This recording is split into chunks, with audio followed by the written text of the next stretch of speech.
Next is the question number 3। यहाँ पे मैंने क्वेश्चन डिकोड करके लिखा है। क्वेश्चन है हमारे पास, check whether the relation R defined in the set 1 2 3 4 5 6 element के साथ में जो सेट है ए एज आर रिलेशन है A B is equal to A plus one is reflexive, symmetry and transitive. हमने चेक करना है ये रिफ्लेक्सिव, सिमेट्री और ट्रांजिटिव है या कि नहीं। तो देखो सबसे पहले हमारे पास एलिमेंट बी कैसे आया। यहाँ पे जो बी एलिमेंट है वो ए प्लस वन के साथ में ये रिलेशन दिया हुआ है। तो सिंपली यहां से आप क्या देखोगे, हमारे पास जो बी है वो ए प्लस वन होके आ रहा है। तो हमारे पास कभी भी ए और बी इक्वल आ ही नहीं सकते। तो हमारे पास कोई भी रिलेशन में 1 1 2 2 इस टाइप का, या यहां से हमारे पास 6 6 ये जो इस टाइप के हैं ये आर को बिलोंग नहीं करेंगे। तो ये हमारे पास में रिफ्लेक्सिव नहीं होगा, नॉट रिफ्लेक्सिव। ये रिफ्लेक्सिव तो नहीं हो सकता। अब बात करते हैं सिमेट्री के लिए। तो सिमेट्री के लिए पहले हम इसको चाहे तो हम लिख सकते हैं कौन कौन से एलिमेंट होंगे, क्योंकि एक फाइनाइट सेट है, 6 मेंबर है, इसमें ज्यादा एलिमेंट बनेंगे नहीं। तो हमने लिखे वो कौन सा हो जाएगा, हमारे पास हो गया R इज इक्वल टू, यहाँ पे हमारे पास सेट बिल्डर फॉर्म में है, हम इसको रोस्टर फॉर्म में लिख लेते हैं। वो होगा 1 2 2 3 3 4 4 5 एंड 6 ये एलिमेंट हमारे पास होंगे। देखो नेक्स्ट अगर बात करें 6 के साथ में, 6 के साथ 6 प्लस 1 7, तो 7 तो है ही नहीं सेट के अंदर में, ये नहीं हमारे पास में आ सकता। तो ये 1 2 3 4 5 हमारे पास ये होंगे। अब देखो इसमें क्या हमारे पास कोई इसमें सिमेट्री मिल रहा है हमें, हाँ इसमें कोई भी सिमेट्री नहीं है। तो यहां से आप किसी के लिए भी कह दो 1 2 बिलोंग टू आर एंड, तो इसके लिए जो है 2 1 does not belong to R, ऐसे भी आप लिख सकते हो या आप ऐसे भी लिख सकते हो A B belong to R but B A does not belong to R. तो ये क्या है हमारे पास, सिमेट्री भी नहीं होगा। 4 ए बी बिलोंग टू ए को बिलोंग कर रहे हैं। यहां पे इस तरीके से लिखते हो तो आप लिखोगे 1 2 बिलोंग टू आर उसके लिए। तो नेक्स्ट बात अगर हम करें, अब हम ट्रांजिटिव के लिए। तो ट्रांजिटिव के केस में हमारे पास जो ये सेट है, इस सेट में से आप देखो कौन सा ऐसा है हमारे पास जिसके अंदर में सेकंड वाला फर्स्ट ऑर्डर पेयर का जो सेकंड एलिमेंट है वो नेक्स्ट वाले में फर्स्ट है। ये रहा हमारे पास। तो इसके लिए हमारे पास 1 2 belong to R and 2 3 belong to R. हमारे पास क्या होना चाहिए, 1 एंड 3 1 3 आर को बिलोंग करना चाहिए। क्या 1 3 आर में है, नहीं है। तो ये हमारे पास क्या होगा, ये हमारे पास ट्रांजिटिव भी नहीं होगा। ट्रांजिटिव ये भी नोट था, ये भी नोट ट्रांजिटिव। ओके, तो इस तरीके से हमारे पास ना ये रिफ्लेक्सिव होगा, ना ये ट्रांजिटिव होगा, ना ही ये हमारे पास सिमेट्री होगा। Next question number 4। We have question show that the relation R in the R of real number, यानी कि रियल नंबर जब आपके पास आ जाए, ये भी R है ये भी R है, तो आप इस रियल नंबर के R को, वैसे बुक में क्या करते हैं वो बोल्ड कर देते हैं इसको, लेकिन आप इसको डबल लाइन के साथ में इस तरीके से R राइट डाउन कर सकते हो। तो ये सेट रियल नंबर के सेट में से एक रिलेशन हमने ये बनाया है। रिलेशन क्या है, A is less than or equal to B। तो इसके साथ में कह रहे हैं कि ये जो रिलेशन हमारे पास में होगा रिफ्लेक्सिव, ट्रांजिटिव होगा, लेकिन हमारे पास सिमेट्री नहीं होगा। तो चेक करते हैं हम इसको। तो देखो हमारे पास क्या है, इसमें रिलेशन है A is less than or equal to B। तो उसके अकॉर्डिंग हमारे पास जितने भी इसमें इनफाइनाइट रिलेशन बन सकते हैं, हमारे पास इनफाइनाइट टाइप के हम उसमें पेयर लिख सकते हैं। तो वो यहाँ पे सारे तो हम रिप्रेजेंट कर नहीं सकते। हम कुछ एक दो ऐसा देखेंगे जिस केस में हमने दिखाना है कि नहीं है, उसके लिए कुछ एक ऐसा देख ले हम जिसके बेस पे वो हमारे पास ये आ जाएगा कि ये सिमेट्री नहीं हो सकता। रिफ्लेक्सिव के लिए देखते हैं। पहले देखो जितने भी हमारे पास इसमें कोई भी एलिमेंट हम ए लिया हमने रियल नंबर में से, एनी एलिमेंट, अब उसके लिए वो एलिमेंट रियल नंबर में होगा। किस बेस पे होगा, क्योंकि इसने ये भी तो कहा है ए इज इक्वल टू बी, ये इक्वल भी तो कहा है, less than or equal to, तो ए और बी इक्वल हो गए यहाँ पे हमारे पास ये दोनों ही इक्वल हो गए, तो इस केस में ये आर को बिलोंग कर रहा है, तो ये हमारे पास क्या हो गया, आर रिफ्लेक्सिव। आर हमारे पास रिफ्लेक्सिव तो है। बात करते हैं सिमेट्री की। सिमेट्री के केस में देखो इसके अकॉर्डिंग क्या है, हमारे पास जो फर्स्ट एलिमेंट आएगा, जो भी ऑर्डर पेयर का फर्स्ट एलिमेंट होगा, let A B belong to R. अब इसके अकॉर्डिंग हमारे पास इस रिलेशन के अकॉर्डिंग यहां का जो भी एलिमेंट होगा, यानी कि ए किसी भी कंडीशन में, फर्स्ट एलिमेंट किसी भी कंडीशन में हमारे पास सेकंड एलिमेंट से ग्रेटर नहीं हो सकता, वो स्मॉल ही रहेगा या इक्वल हो सकता है मैक्सिमम। तो देखते हैं इसके लिए हमारे पास क्या एग्जिस्ट करना चाहिए, B A belong to R exist करना चाहिए। तो इस केस में क्या हो जाएगा, बी तो ग्रेटर हो जाएगा, बी यहां पे जो एलिमेंट है, अब यहां पे जो एलिमेंट है किस टाइप के ऑर्डर पेयर के लिए, ए बी के लिए, यानी कि फर्स्ट और सेकंड के लिए। अब फर्स्ट एलिमेंट जो है यहाँ पे वो यहां पर ग्रेटर हो गया है, इस कंडीशन के अकॉर्डिंग ग्रेटर हो गया है, लेकिन यहां पर रिलेशन क्या रहना चाहिए हमारे पास, फर्स्ट एलिमेंट सेकंड एलिमेंट से इक्वल या उससे ग्रेट, उससे स्मॉल होना चाहिए। तो इस केस में ये बी ए हमारा आर को बिलोंग नहीं कर सकता, तो ये हमारे पास क्या होगा, R is not symmetry, R हमारे पास सिमेट्री नहीं है। Next third case, third case में है हमारे पास A B belong to R, let a b belong to R and b c also belong to R, then a c हमारा R में होना चाहिए। तो ये हमारे पास इस कंडीशन के अकॉर्डिंग ये हमारे पास ट्रांजिटिव होगा। हम चेक करते हैं कि नहीं है। देखो यहां से हमारे पास क्या आएगा, इक्वल की बात करें तो इक्वल के केस में तो देखो ये अगर यहां से हमारे पास रिलेशन में क्या है, a is less than or equal to B, अगर इक्वल है तो उस केस में ए और बी इक्वल है, तो बी और सी इक्वल है, तो उस केस में तो हमारे पास हो गया A equal to B equal to C, तो ए और सी भी आपस में इक्वल है, तो ए सी आपका आर को बिलोंग कर रहा है। बात करें A is smaller than B and B is smaller than C, इस केस में भी तो देखो ए अब सी से भी तो स्मॉल है, तो इस केस में भी ये दोनों को फॉलो कर रहा है, तो दोनों को सेटिस्फाई कर रहा है। तो इस केस इस तरीके से हमारे पास ये क्या हो गया, आर इज ट्रांजिटिव। तो यानी कि हमारे पास में जो ये रिलेशन था वो रिफ्लेक्सिव एंड ट्रांजिटिव है but not symmetry. Next is the question number 5, check whether the relation R in real number. Relation है एक रियल नंबर में, defined as R is equal to A B, एक order pair A B बनाया, A is less than or equal to B cube, यानी कि जो दोनों order pair के एलिमेंट है, ऑर्डर पेयर के दोनों एलिमेंट हैं वो किस तरीके से रिलेट है, फर्स्ट एलिमेंट सेकंड एलिमेंट के क्यूब से स्मॉल होगा या इक्वल होगा, is reflexive symmetric and transitive. ये हमने बताना है कि इनमें से कौन कौन सा होगा। तो देखो सबसे पहले मैं आपको बता दूं, जो रियल नंबर के सेट में से रिलेशन होगा वो क्वेश्चन थोड़ा सा मुश्किल होता है, क्योंकि इसके अंदर में आपके पास में बहुत सारे नंबर आ जाते हैं। अगर हम बात इंटीजर की करते हैं तो वहां पर हमारे पास 2 3 4 इस तरीके से, या -2 3 -2 नेगेटिव में 3 -1 0, इस तरीके से आपके पास या तो नंबर होते हैं। लेकिन रियल नंबर में क्या, रियल नंबर में इनके बीच में भी यहाँ पे जैसे 2 और 3 हो गया, इनके बीच में भी इनफाइनाइट फ्रैक्शनल नंबर है, उस कारण से आपके लिए ये प्रूव करना थोड़ा सा मुश्किल होता है। तो देखिए हम किस तरीके से इस क्वेश्चन को करते हैं।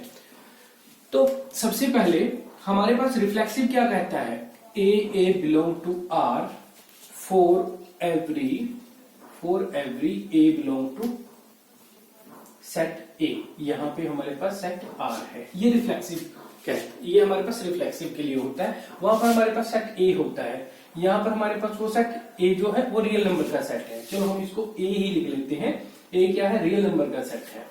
आर से भी डिनोट कर सकते हो आप इसको एज यू विश। सो अब हमारे पास क्या है, अब हमारे पास इसमें हमने एक कोई ऐसा ऑर्डर पेयर लेना है जो यहां पे तो सेम ले हम, लेकिन इस कंडीशन को सेटिस्फाई ना करे जो रिलेशन की है, तो तो हमारे पास क्या होगा, ये रिफ्लेक्सिव नहीं होगा। देखो हमने एक एलिमेंट लिया, एक ऑर्डर पेयर लिया 1/3 1/3, क्योंकि दोनों सेम होंगे और रिलेशन के अकॉर्डिंग क्या है 1/3 1/3, इसका मैंने किया क्यूब, ये होना चाहिए तब ये रिफ्लेक्सिव होगा। हम देखते हैं है कि नहीं है। 1/3 ये हो गया 1/27, और आपको पता है 1/3 1/27, 1 को 3 डिवाइड कर रहा है, 1 को 27 डिवाइड कर रहा है, तो ग्रेटर वैल्यू कौन सी होगी, ग्रेटर वैल्यू हमारे पास ये होगी, ये वाली ग्रेटर वैल्यू होगी। तो यहाँ पे ये सिंबल आ ही नहीं सकता इसमें, तो यानी कि क्या है, ये जो है हमारे पास आर को बिलोंग नहीं कर रहा है, तो ये हमारे पास रिफ्लेक्सिव तो है नहीं। बात करते हैं सिमेट्री के लिए। सिमेट्री के लिए हमारे पास डेफिनेशन क्या कहती है, ये रिफ्लेक्सिव के लिए था, सिमेट्री के लिए डेफिनेशन कहती है for A B belong to R there must be, यानी कि हमारे पास दिस इंप्लाइज, हमारे पास होना चाहिए B A will also belong to R होना चाहिए, where A and B for all A B belong to real number का जो सेट है। यहाँ पे हमने ए भी रखा था, वहां पे चलो रियल नंबर ही रख देते हैं। तो नेक्स्ट क्या है इसमें, हम अब देखते हैं कोई एलिमेंट चूज करके रखते हैं। हम पहले इसको रफली करके देख लेंगे, या जैसे जैसे आप क्वेश्चन करोगे आपको इसका एक्सपीरियंस हो जाएगा। तो यहाँ पे हम अगर रखें एक एलिमेंट, मैंने रखा 1 2 1 2 बिलोंग टू, ये ऑर्डर पेयर रखा, आर को बिलोंग करता है, इस रिलेशन को बिलोंग करता है। तो यहां से देखें 1 2 का क्यूब, 2 क्यूब हो गया हमारे पास 8, तो ये तो रिलेशन के अंदर में है, क्योंकि यहां से 1 इज लेस देन है 8 से, ये तो हमारे पास में सही है। तो इसके लिए हमारे पास क्या होना चाहिए, 2 1 आर को बिलोंग करना चाहिए। हम देखते हैं करेगा कि नहीं करेगा। अगर करता है बिलोंग तो हमारे पास और भी रीजन देखना पड़ेगा सिमेट्रिक ना होने का या होने का। अगर नहीं करता तो वहां से हमारे पास सिंपली है कि सिमेट्रिक नहीं है। तो देखो क्या होगा हमारे पास, यहां से हमारे पास 2 और ये 1 1 का क्यूब होना क्या चाहिए, रिलेशन के अकॉर्डिंग हमारे पास ये सिंबल यहां पे होना चाहिए, लेकिन कौन सा आ रहा है, ये हमारे पास 2 is greater than 1 cube mean 1, तो ये क्या है, ये इस रिलेशन को सेटिस्फाई नहीं कर रहा, तो ये हमारे पास सिमेट्रिक भी नहीं होगा। तो फर्स्ट हमारे पास में रिफ्लेक्सिव भी नहीं हुआ, ये not reflexive and not symmetric, लिख दोगे आप यहाँ पे नॉट सिमेट्रिक। नेक्स्ट बात करते हैं थर्ड केस की। थर्ड केस में हमारे पास जो होता है, हम यहीं पर इसको लिख लेते हैं, before that note it down. तो हम यहां पे इसको लिखते हैं, अगर हमारे पास एक एलिमेंट है ट्रांजिटिव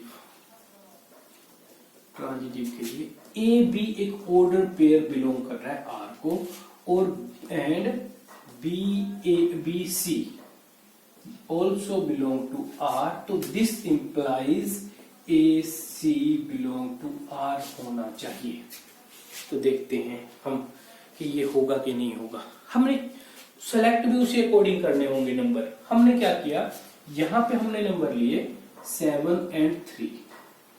7 and 3 में देखो 7 और ये 3 का किया मैंने क्यूब, 3 3 जा 9, 9 इंटू में 3 27, तो ये मेरे पास में आया। तो यहां से आप देख पाओगे कि 7 इज लेस देन 27, तो यहां से ये हमारा ठीक है, बिलोंग कर रहा है आर को, रियल रिलेशन को बिलोंग कर रहा है। नेक्स्ट 3 से शुरू होने वाला मैंने यहाँ पे एक ऑर्डर पेयर और लिखना है जो कि इस आर को बिलोंग करे, इसी के अकॉर्डिंग, यानी कि ये 3 है मेरे पास यहाँ पे, और यहाँ पर मेरे पास जो है वो क्या होना चाहिए, 3 से ग्रेटर वैल्यू होनी चाहिए। मैं यहाँ पे 2 ले लेता हूँ इसके साथ में, 2 2 जा 4, 4 2 जा 8, 2 2 जा 4, 4 2 जा 8, या हम 2 नहीं ना लेके हम 2 से भी स्मॉल लेते हैं, 1.5 ले लिया हमने, तो 1.5 का हम क्यूब करेंगे तो वो 3 से ग्रेटर ही वैल्यू आएगी एक, तो क्यूब करने पर। तो हमारे पास में इसका जो क्यूब है, ये क्यूब ग्रेटर होगा 3 से। तो यानी कि ये दोनों हमारे पास में R को बिलोंग कर रहे हैं। तो नेक्स्ट जब हमने लिया, नेक्स्ट नंबर जो हम ले रहे हैं उस केस में क्या होगा, ऑर्डर पेयर जो हम ले रहे हैं वो हमारे पास क्या होना चाहिए, 7 और 1.5 के साथ होना चाहिए, 7 एंड 1.5। क्या ये R को बिलोंग करता है, वो अब हमने चेक करना है। अगर नहीं करता तो ये हमारे पास ट्रांजिटिव नहीं है। तो देखो 7.375, तो इस केस में आप देखोगे ये वैल्यू क्या है, ग्रेटर है, 7 इज ग्रेटर देन 1.5 क्यूब, 1.5 के क्यूब से ग्रेटर है। तो इस केस में हमारे पास क्या होगा, ये हमारे पास ट्रांजिटिव नहीं होगा, नोट ट्रांजिटिव। क्यों? क्योंकि हमारे पास 715 जो है does not belong to R है, does not belong to R। तो ये हमारे पास क्वेश्चन था, रियल नंबर का क्वेश्चन। इस तरीके से आपने ये करना होगा। तो अब इसमें पहले बात करते हैं रिफ्लेक्सिव की।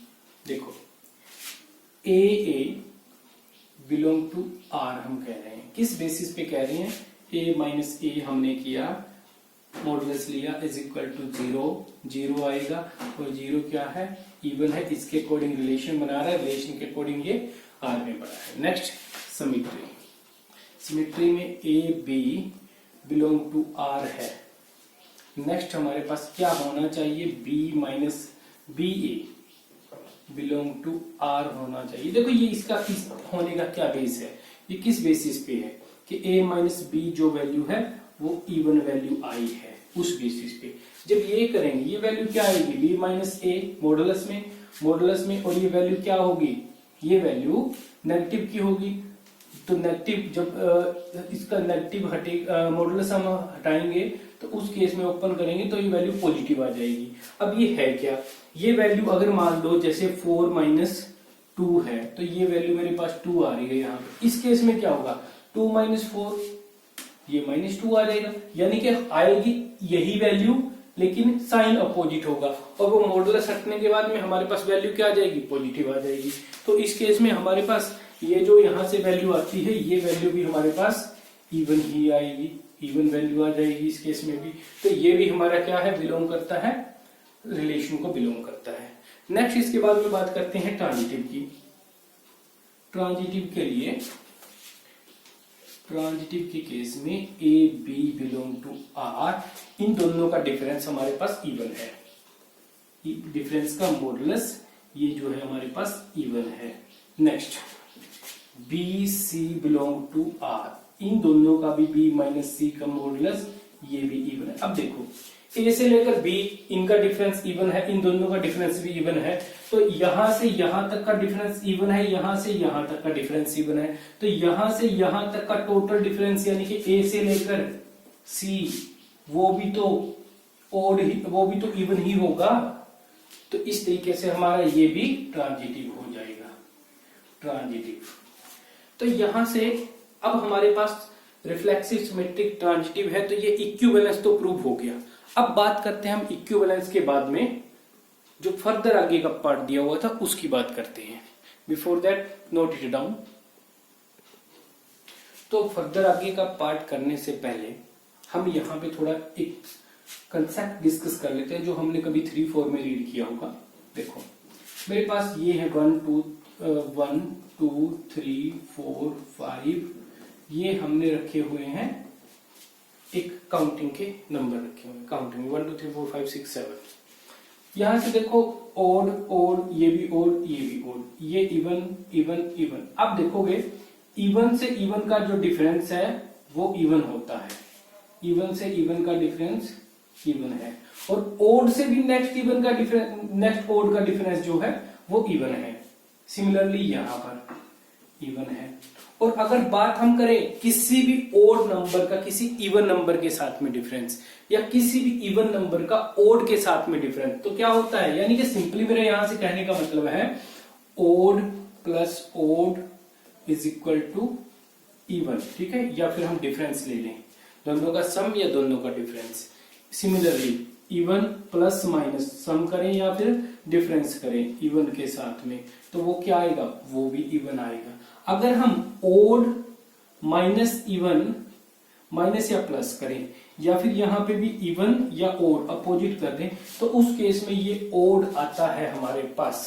तो अब इनको माइंड में रख के हमने इन दोनों को सोल्व करना है। देखो सबसे पहले उसने क्या कहा है, सबसे पहले उसने कहा है कि फर्स्ट जो सेट है हमारे पास 1 3 5 का, इसका हर एक एलिमेंट इसके एलिमेंट के साथ में रिलेटेड है, दूसरे के साथ नहीं है। तो देखो सिंपल सी बात है, हमारे पास में क्या था, रिलेशन था इवन के बेसिस पे कि इन दोनों का डिफरेंस जो है उसका मॉडुलस इवन आएगा। तो आप इनमें से कोई भी नंबर ले लो, 1 - 3 या 3 - 1 कर लो, या 1 - 5 या 5 - 1 कर लो, या फिर 3 - 5 या 5 - 3 कर लो। देखो इस केस में भी हमारे पास क्या है, -2, इस केस में -4 और इस केस में -2।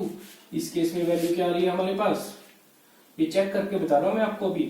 ये नेक्स्ट क्या है, 4 है, ये नेक्स्ट ये हमारे पास में 2 है। तो इन सभी केस में हमारे पास इवन वैल्यू आती है। इवन के बाद में उसका मॉडुलस भी होगा। ये वैल्यू आने के बाद मॉडुलस किया, मॉडुलस करने के बाद ये वैल्यू पॉजिटिव आ रही है, अगर हमने पॉजिटिव भी लेके आनी है तो ये हमारे पास में क्या है, इवन है। यानी कि हर एक एलिमेंट इसका अपने साथ में, अपने सेट के जो इसके अंदर में एलिमेंट है उनके साथ रिलेटेड है।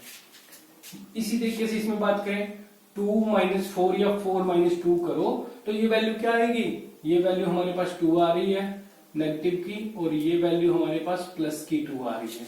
तो इस केस में क्या है, ये भी इवन आता है। यानी कि यहां से हम इसको दिखा देंगे, थोड़ा सा मैथमेटिकली लिख देंगे इसको, जो भी हमने वहां पे लिखना पड़ेगा। अब नेक्स्ट इसमें बात करते हैं कि इस सेट का कोई भी एलिमेंट इस सेट के साथ में रिलेटेड नहीं है। कहने का मतलब दोनों सेट डिसजॉइंट सेट है। क्यों है, देखो ये हमारे पास क्या है, ओड नंबर्स का सेट है, और ये हमारे पास इवन नंबर का सेट है। मैंने अभी आपको बताया था कि ओड और इवन का डिफरेंस क्या होगा, यही आप लिख दोगे एक लैंग्वेज में कि ओड एंड इवन, ये this is the set of odd and this is the set of even numbers. तो इस कारण से इनका आपस में कोई भी जो डिफरेंस हम लेंगे वो तो डिफरेंस क्या है, यानी कि कोई भी आप दिखा दोगे, इसको नेम दे देंगे हम कोई भी ओड का, ओड के अकॉर्डिंग हम इसको ओ, और इसको हम दे देते हैं ई। तो इस अकॉर्डिंग कोई भी जो एलिमेंट है यानी कि ओ ई, कोई भी हम एलिमेंट यहां से लें तो उस केस में ओ माइनस ई या ई माइनस ओ, किसी भी टाइप से ले लो, ये जो है हमारे पास क्या आता है, ये हमारे पास ओड आता है। तो इस तरीके से ये इस रिलेशन के बेसिस पे इन दोनों में कोई भी एलिमेंट एक दूसरे को रिलेटेड नहीं करता, एक दूसरे के साथ में रिलेट नहीं करता है। तो ये आपके पास में क्वेश्चन नंबर 8 था। देखो नेक्स्ट है क्वेश्चन नंबर 10। इस क्वेश्चन में हमें क्या कह रहा है, हमें कह रहा है give an example of a relation which is reflexive, symmetric and transitive। यानी कि हमारे पास फर्स्ट में है कि जो आपके पास में रिलेशन होगा वो रिफ्लेक्सिव नहीं होना चाहिए। मैंने डिकोड करके लिख दिया क्वेश्चन को, ये वहां पे इस तरीके से लिखा हुआ था, रिफ्लेक्सिव नहीं होना चाहिए, ट्रांजिटिव नहीं होना चाहिए, सिमेट्रिक होना चाहिए। तो हमने सिमेट्रिक का एक एग्जांपल ले लेना है, वो ऐसा लेना है कि वो रिफ्लेक्सिव और ट्रांजिटिव ना हो। हम कोशिश करेंगे छोटे से छोटा एक सेट ले। तो हम यहां से एक रिलेशन लेते हैं, वो रिलेशन हमने क्या लिया, वो हम लेते हैं एक सिमेट्रिक रिलेशन, और सिमेट्रिक रिलेशन हमने लिया 2 3 एंड 3 2। देखते हैं इसके लिए क्या है हमारे पास, 2 3 के लिए 3 2, ये हमारे पास A B belong to R के लिए B A belong to R हमारे पास पड़ा है, इसके अंदर में आर में है, यानी कि ये सिमेट्रिक है। लेकिन देखते हैं रिफ्लेक्सिव है कि नहीं। रिफ्लेक्सिव के लिए क्या है, 2 आ गया और 3 भी आया है इसमें, तो दोनों के लिए 2 2 एंड 3 3 भी इसमें होना चाहिए। लेकिन कहाँ है, इसमें नहीं है, तो ये हमारे पास में रिफ्लेक्सिव नहीं है। नेक्स्ट जो है क्या ये ट्रांजिटिव है? 2 3 के लिए 3 से शुरू होने वाला 3 2 बन रहा है, तो उसके अकॉर्डिंग मेरे पास 3 2 2 ये इस सेट में होना चाहिए था, लेकिन ये नहीं है, तो ये मेरे पास ट्रांजिटिव भी नहीं है। तो ये हो गया हमारा फर्स्ट के लिए। सेकंड के लिए बात करते हैं। सेकंड में हमारे पास है रिफ्लेक्सिव और सिमेट्रिक नहीं होना चाहिए, ट्रांजिटिव होना चाहिए। तो हम एक रिलेशन लेते हैं 2 3 के लिए हमने यहां से 3 से शुरू होने वाला 3 1 बना लिया, 3 1, और 3 1 बनाने के बाद हमने या 2 3 से 2 3 और यहां पे हम ले लेते हैं 3 3 ले लेते हैं। तो इस केस में क्या है? ट्रांजिटिव क्या कहता है? 2 3 belong to R and 3 2 3 3 also belong to R. This implies 2 and 3 2 3 belong to R होना चाहिए। ये पढ़ा है हमारे पास, तो ये ट्रांजिटिव है। लेकिन क्या ये सिमेट्रिक है? सिमेट्रिक के लिए 2 3 के लिए 3 2 does not belong to R, तो ये हमारे पास क्या है? सिमेट्री नहीं है, नॉट सिमेट्रिक रिलेशन। इसी को रिफ्लेक्सिव के लिए चेक करें। रिफ्लेक्सिव के लिए क्या होना चाहिए हमारे पास? 3 3 है, 2 2 नहीं है, 2 2, क्योंकि 2 और 3 दोनों ही उस सेट के पार्ट हैं, तो हमारे पास 2 2 भी होना चाहिए था। ये बिलोंग नहीं कर रहा R को, ये बिलोंग नहीं कर रहा, तो ये हमारे पास नहीं होगा रिफ्लेक्सिव भी। अब नेक्स्ट है थर्ड पार्ट, और थर्ड पार्ट के लिए हमें क्या चाहिए? रिफ्लेक्सिव और सिमेट्री होना चाहिए, ट्रांजिटिव नहीं होना चाहिए। तो हम यहां से क्या करेंगे? हम एक सेलेक्ट करेंगे ऐसा रिलेशन जो सबसे पहले रिफ्लेक्सिव हो। हमने लिया 1 1 2 2 और 3 3। Let us A is equal to 1 2 और 3। उसके लिए हमने ये ले लिया। अब इसमें से हमने इसको सिमेट्री, अभी ये है सिमेट्री, लेकिन अभी हम कुछ और एलिमेंट इसके अंदर में कुछ और ऑर्डर पेयर डालकर इसको सिमेट्री रखने की कोशिश करेंगे, और कोशिश करेंगे वो हमारे पास ट्रांजिटिव ना हो। देखो, मैं अगर इसमें 3 2 एक नंबर या 2 3 नंबर इसमें हम रख देते हैं, तो मेरे पास इसका सिमेट्री होने के लिए ये 3 2 होना चाहिए। 3 2 भी हमने रख दिया। अब हम अगर चेक करें ट्रांजिटिव के लिए, तो यहां तक तो देखो कोई प्रॉब्लम नहीं है। 1 1 2 2 3 3 इनके लिए तो ट्रांजिटिव चेक करने की जरूरत ही नहीं है। जब बात आती है 2 2 की, तो 2 2 के लिए मेरे पास 2 3 के लिए 2 3 पड़ा है, और इसके लिए 2 और 3 के साथ बनता हुआ, यानी कि 2 3 होना चाहिए। ये है, ये तो ट्रांजिटिव भी हो गया, हमने नहीं बनाना ट्रांजिटिव। बात करें 3 3 के लिए 3 3 2, यानी कि 3 and 2 वाला ये पड़ा है, ये ट्रांजिटिव भी है। बात करें इधर से 2 3 के लिए, तो 2 3 से 3 से शुरू होने वाला 2 3 और 3 से शुरू होने वाला 3 3 यहाँ पे है, और एक 3 2 है, 3 2। तो इस केस में 2 और 3 2 3 भी हमारे पास ये ऑलरेडी पड़ा है, और 2 2 ये भी ऑलरेडी पड़ा है। सिमिलरली 3 2 से बात करें तो 3 2 के अकॉर्डिंग देखें तो 2 से शुरू होने वाला 2 2 एंड 2 3, तो इस केस में 3 3 ये रहा हमारे पास, 3 2 भी ये रहा। तो यहां तक तो ये हमारे पास ट्रांजिटिव भी बनता है। अब हम एक केस और ले लेते हैं इसमें सिमेट्री के लिए। वो हमने सिमेट्री के लिए इसमें ले लिया एक, हम लेते हैं 3 1। हम इसमें 1 3 ले लेते हैं, 1 3। तो 1 3 के लिए हमारे पास 3 1 भी होना चाहिए। अब देखते हैं इसके लिए, तो यहां तक तो सिमेट्री तो हो गया हमारा, क्योंकि हमने चूज ही उसके अकॉर्डिंग की है। अब बात करते हैं ट्रांजिटिव के लिए। बाकी ट्रांजिटिव हो रहा था, अब इन दोनों के लिए चेक करनी पड़ेगी हमें। 1 1 के लिए 1 2, तो यानी कि 1 3 हमारा 1 1 के लिए 1 3 हमारे होना चाहिए। ये रहा 1 3 से शुरू होने वाला। 3 3 के लिए 3 1, 3 3 के लिए 3 3 बिलोंग टू R है, तो ये हमारे पास 3 1 बिलोंग टू R है, तो इसके लिए 3 और 1 भी हमारे पास में R में होना चाहिए, ये पड़ा है। नेक्स्ट बात करें, हमने तो एक केस दिखाना है जिसके लिए ट्रांजिटिव ना हो, ये तो नेक्स्ट वन करते हैं। ये तो था हमारा, इसमें लिखना ही है। नेक्स्ट हमारे पास है, हम बात करें यहां से, हमने यहां से लिया 2 3, 2 3 के लिए हमारे पास क्या है, 2 3 और एक हमने ले लिया 3 1। अब इसके लिए मेरे पास 2 1 इसमें होना चाहिए। 2 1, क्या ये 2 1 आर को बिलोंग करता है? ये आर को बिलोंग नहीं करता। तो ये जो हमारे पास में ये रिलेशन हमने लिया है यहाँ तक का, ये रिलेशन हमारा ट्रांजिटिव नहीं होगा, ये रिफ्लेक्सिव और सिमेट्री होगा। ये हमारा ट्रांजिटिव का केस था। नेक्स्ट बात करते हैं फोर्थ पार्ट की। फोर्थ पार्ट में हमारे पास रिफ्लेक्सिव और ट्रांजिटिव होना चाहिए, सिमेट्री नहीं होना चाहिए। तो हमने एक सेट कंसीडर कर लिया, 1 और 2 एलिमेंट है इसमें। तो वहां से हमने सबसे पहले रिफ्लेक्सिव क्लियर कर दिया, रिफ्लेक्सिव होना चाहिए। तो 1 1 और 2 2 इसके हमने पार्ट दिखा दिए, ये इसके ऑर्डर पेयर हैं।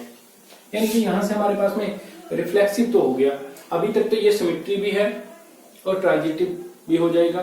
तो अब बात करते हैं हम कि इसको हमने ट्रांजिटिव बनाना है, रिफ्लेक्स सिमेट्री नहीं बनाना। तो हमने इसमें एक नंबर डाल दिया, एक ऑर्डर पेयर डाल दिया। जो कैसा ऑर्डर पेयर है, उसमें एलिमेंट है 1 2। तो देखिए, चेक करते हैं, 1 और 2 इसमें है। तो 1 1 के लिए 1 2, 1 1 बिलोंग टू आर है और 1 2 भी आर को बिलोंग कर रहा है। तो उस केस में 1 और 2 मेरे पास आर में होना चाहिए। ये आर में पड़ा है तो ये ट्रांजिटिव है। 2 2 के लिए मेरे पास कोई 2 से शुरू होने वाला है ही नहीं, कोई भी नहीं है ऐसा ऑर्डर पेयर। तो हमने उसके लिए चेक करने की जरूरत ही नहीं पड़ेगी, क्योंकि वो हमारे पास ऐसा, हमें ए बी तो है, ए बी बिलोंग कर रहा है आर को, लेकिन कोई भी बी सी आर में है ही नहीं। तो हमने जब ये बी सी है ही नहीं तो ए सी देखने की जरूरत ही नहीं पड़ेगी। तो इस तरीके से ये हमारे पास ट्रांजिटिव भी हो गया। लेकिन क्या ये सिमेट्री है? क्या ये सिमेट्री है? ये चेक कर लेते हैं। तो सिमेट्री 1 1 और 2 2 तो सिमेट्री बनाएंगे। 1 2 के लिए 1 2 आर को बिलोंग कर रहा है। तो आप देखोगे 2 1 आर को बिलोंग नहीं कर रहा, तो ये हमारे पास नॉट सिमेट्री, ये हमारे पास सिमेट्री नहीं होगा। देखो लास्ट केस है, इसमें हमने रिफ्लेक्सिव नहीं दिखाना, रिफ्लेक्सिव ना हो, वो सिमेट्री और ट्रांजिटिव हो। अभी ये हमने किया था, ये ट्रांजिटिव भी था, फोर्थ पार्ट जो था। अब हम इसमें एक चेंज कर देते हैं, हम इसमें से ये 2 2 रिमूव कर देते हैं, क्योंकि इसके कारण ये रिफ्लेक्सिव बन रहा था। अब ये रिफ्लेक्सिव नहीं है, अब ट्रांजिटिव। तो अब हम क्या करते हैं, देखो 1 2 के लिए 1 1 के लिए ये 1 2 है। तो 1 और 2 आपके पास में ऑलरेडी इसके अंदर में पड़ा है, ये ट्रांजिटिव भी था। तो हम अब इसको सिमेट्री बना देते हैं यहाँ पर। तो सिमेट्री होने के लिए मेरे पास 1 2 के लिए ये 2 1 मैंने रख दिया। तो यानी कि इस 1 2 के लिए 1 2 बिलोंग टू आर, ये पड़ा है 2 1, और या फिर ये कह लो इस 2 1 के लिए ये 1 2 इसमें पड़ा है। तो ये हमारे पास क्या है, ये सिमेट्री भी होगा। 1 1 के साथ में तो सिमेट्री होता ही है।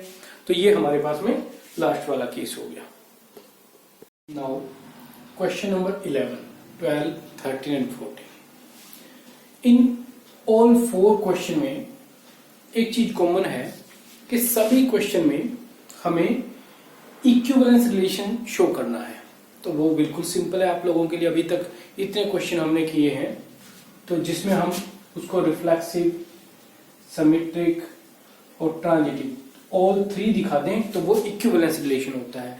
अब अगर हमारे पास ये है कि शो दैट इक्विवेलेंस रिलेशन, तो जब हमने शो इक्विवेलेंस करना है तो उसका मतलब ये भी है वो रिलेशन रिफ्लेक्सिव, सिमेट्री और ट्रांजिटिव तीनों ही होगा।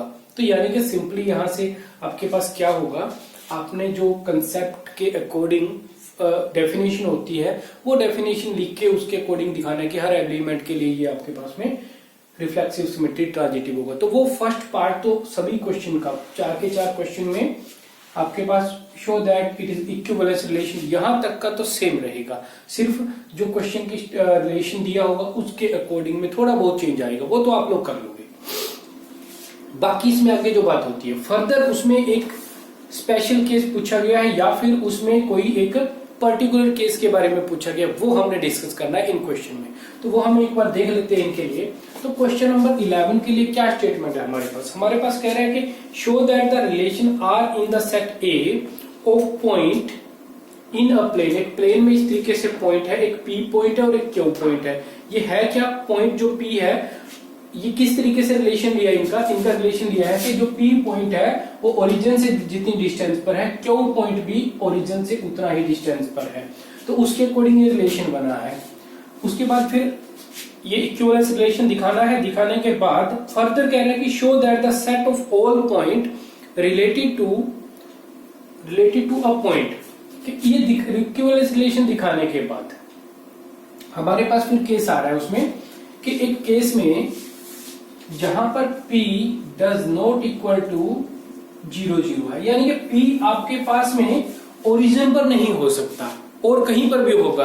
तो अगर कहीं पर भी होगा तो ओरिजिन से लेकर O से लेकर P तक की कोई ना कोई डिस्टेंस तो बनेगी ही, और अगर कोई डिस्टेंस बनेगी तो इसके अकॉर्डिंग हम यहाँ पे जो रिलेशन लेंगे Q के लिए, वो Q भी कोई ना कोई एक उतनी ही डिस्टेंस बनाएगा ही बनाएगा। और इस केस में अगर Q फर्दर देखो क्या लिखा है, further that show that the set of all point related to a point P does not equal to 0 is the circle passing through P with center at origin। तो इसमें आपके पास ये कह रहा है कि अगर हमारे पास ये एक डिस्टेंस आती है उस केस में P ओरिजिन पर नहीं है, तो उस केस में P से लेकर O तक की कोई ना कोई पॉजिटिव डिस्टेंस होगी। उस केस में जब हम इतनी ही डिस्टेंस का एक रिलेशन देखेंगे, यानी कि इस डिस्टेंस के अकॉर्डिंग कोई पॉइंट Q देखेंगे, जितना इनका डिस्टेंस है उतना ही डिस्टेंस इनका होना चाहिए। इस टाइप के अगर हम ये कहें कि जो Q पॉइंट है वो हमारा फ्रीली मूव कर सकता है, तो उस केस में Q पॉइंट यहां हो सकता है, यहां पर कहीं पर भी इस तरीके से हो सकता है, और इस तरीके से वो क्या करेगा, एक सर्कल फॉर्म करेगा। तो ये हमारे पास में क्वेश्चन में था। इसका जो थोड़ा सा लिखने का पार्ट है वो मैं आपको सेंड कर दूंगा किस तरीके से आपने लिखना है। तो नेक्स्ट इसके बाद बात करते हैं क्वेश्चन नंबर 12 की। तो 12th में भी सबसे पहले हमने इक्विवेलेंस पार्ट प्रूव करना है। वो प्रूव करने के बाद इक्विवेलेंस, इसमें रिलेशन क्या है, T एंड T2, दो ट्रायंगल रिलेशन बना रहे हैं T1 and T2। T1 is similar to T2, देखो सिमिलर है।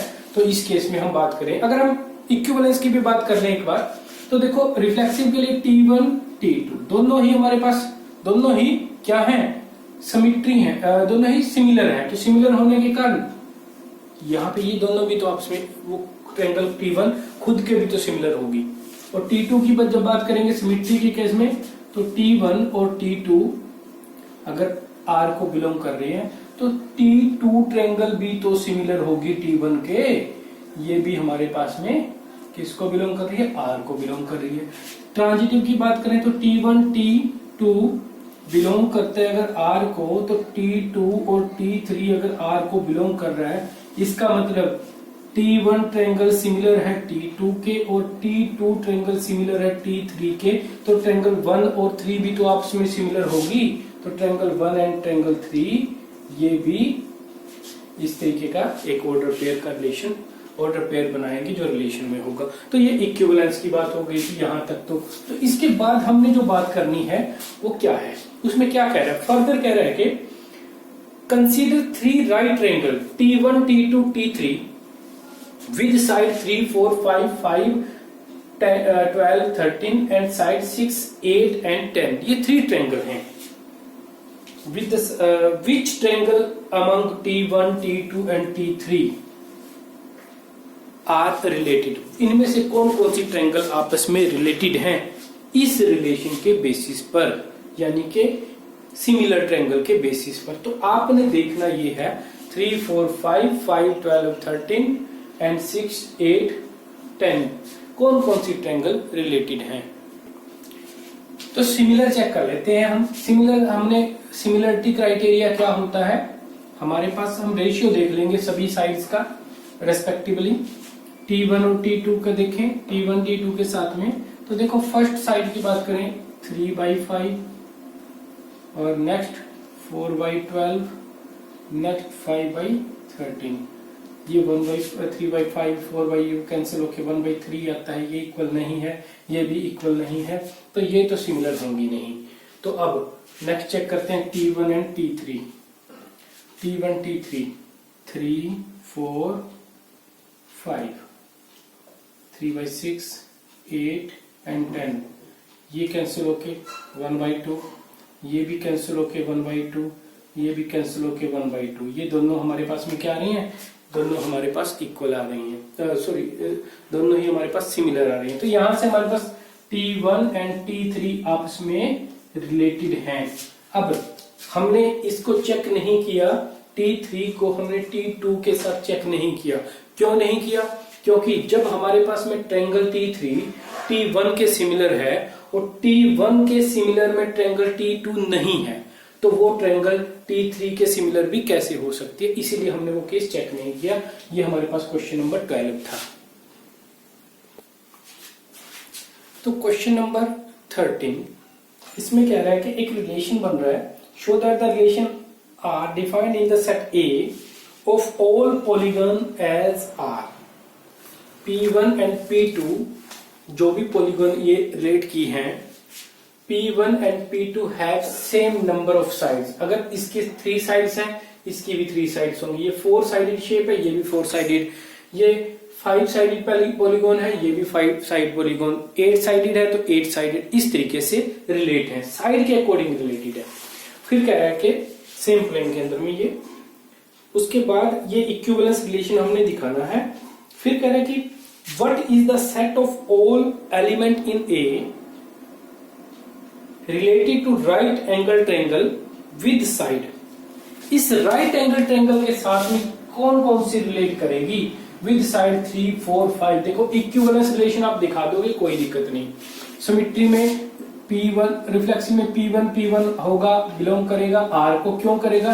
क्योंकि जितनी साइड इस ट्रायंगल में है, इस पॉलीगन में, उतनी ही साइड तो इसमें ही होंगी, क्योंकि दोनों एक ही तो है ये। उसके बाद जितनी, इनका रिलेशन कैसे बना कि इन दोनों में इक्वल नंबर ऑफ साइड थी। ये R को अगर बिलोंग कर रहा है तो उस केस में P1, P2 एंड P1 भी तो R को बिलोंग करेगा, क्योंकि इनके अंदर भी तो नंबर ऑफ साइड्स इक्वल है। थर्ड केस में P1, P2 रिलेट करता है R को एंड P2, P3 रिलेट कर रहा है R को, क्योंकि इन दोनों में नंबर ऑफ साइड सेम है, इन दोनों में भी नंबर ऑफ साइड सेम है, तो P1 और P3 में भी तो नंबर ऑफ साइड सेम होंगी। इक्विवेलेंस रिलेशन आ गया। उसके बाद में हमें जो कह रहा है, वो कह रहा है कि इस ट्रायंगल T के साथ, जो कि एक राइट एंगल, इस ट्रायंगल के साथ राइट एंगल ट्रायंगल है, ये एक पॉलीगन जो है, इसके साथ में कौन सी, इधर से कौन सा हमारे साथ, इसके साथ रिलेट करेगा, जिसमें कह रहा है कि विद साइड 3, 4, 5। इनमें जो ये पॉलीगन है, इसमें इसकी 3 साइड है, इस पॉलीगन की 4 साइड है और इस पॉलीगन की 5 साइड है। तो ट्रायंगल है, ट्रायंगल में 3 साइड होती हैं, तो 3 साइड वाला ही तो रिलेट करेगा। तो 3 साइड वाला हमारा इसके साथ, ट्रायंगल के साथ रिलेटेड होगा। नेक्स्ट बात करते हैं क्वेश्चन नंबर 14। क्वेश्चन नंबर 14 कह रहा है relation L1 L2, L1 parallel to L2। Line का रिलेशन है, लाइन 1 लाइन 2 के पैरेलल है। इस तरीके से ये हमारे पास में रिलेशन बना हुआ है in X Y plane, X Y plane में, यानी कि सारी लाइन एक ही प्लेन में है। शो करना है हमने इक्विवेलेंस रिलेशन। वहां तक का तो बिल्कुल आसान है, वहां तक तो आप कर दोगे। नेक्स्ट है find the set of all lines related to the line y is equal to 2x plus 4। ये जो लाइन की इक्वेशन है, इसके पैरेलल में जितनी भी लाइन बनेगी वो हमने बतानी है। तो देखो एक बात समझो, यहां से ये हमारे पास इक्वेशन गिवन है, यहां से हमने इस इक्वेशन को किस तरीके से लिखा, हमने ax plus b y plus c is equal to 0 की फॉर्म में लिख दिया। इसको क्या हो जाएगा, ये हमारे पास में y इधर आ गया, तो ये 2x plus 4 is equal to 2x plus 4 is equal to y। थोड़ा इस तरीके से हमने रीअरेंज कर दिया। अब y को हमने क्या किया, इधर लेके आए हैं, तो y इधर आके माइनस हो जाएगा, इधर हमारे पास 0 बचा। वो 0 को हम यहाँ पीछे भी लिख सकते हैं, यहाँ पे कोई फर्क नहीं पड़ता इससे। ये किस फॉर्म में बन गया, ax plus b y plus c is equal to 0, इस फॉर्म में बन गया। y को आगे कर लेते हैं, 2x minus y plus 4 is equal to 0, ये बन गया हमारे पास। अब आपको ये पता होगा, आपने 10th में भी किया है, 11th में भी आया था हमारे पास, स्लोप वाले 11th में हमारे पास स्ट्रेट लाइन में आया था, स्लोप की फॉर्म में। अब यहां से कोई 2 लाइन पैरेलल किस केस में होती है, अगर बात करें 10th के लेवल के according, ax by plus c is equal to 0। दो लाइन की इक्वेशन अगर मैं अलग अलग की बनाऊं तो ये a1 b1 c1 a2 b2 c2 ये होगी टू लाइंस की इक्वेशन। ये दोनों लाइन अगर 3 4 5 कितनी भी मैं साथ में लिख लूं वो कब इक्वल होंगी, उसकी कंडीशन ये है x के साथ में जो कोफिशिएंट है उनका रेशियो b1 के साथ में जो y के साथ में कोफिशिएंट है उनका रेशियो इक्वल होना चाहिए, लेकिन थर्ड का रेशियो डिफरेंट होना चाहिए। तो यानी कि सिंपल सी बात करें, इस लाइन के हमने पैरेलल में जितनी भी लाइन दिखानी हो उनकी इक्वेशन किस टाइप से हो जाएगी, 2x माइनस वाई सेम रखा प्लस यहाँ पे कांस्टेंट टर्म आप चेंज कर दो। कांस्टेंट चेंज करना है, अगर हम एक कोई नंबर लिखेंगे तो एक इक्वेशन बनेगी। हम मल्टीपल इक्वेशन के लिए क्या करेंगे, यहाँ पे जो वैल्यू रखेंगे वो हम वेरिएबल ही रख देंगे। तो हमने यहाँ पे रख दिया k is equal to 0 where k belong to any real number, k belong to any integer लिख दो या रियल नंबर जो भी आपने लिखना है, k belong to any real number या k is any constant, k is constant. तो ये हमारे पास में इक्वेशन होगी इस लाइन के गिवन लाइन के पैरेलल में जितनी भी इक्वेशन आ सकती है।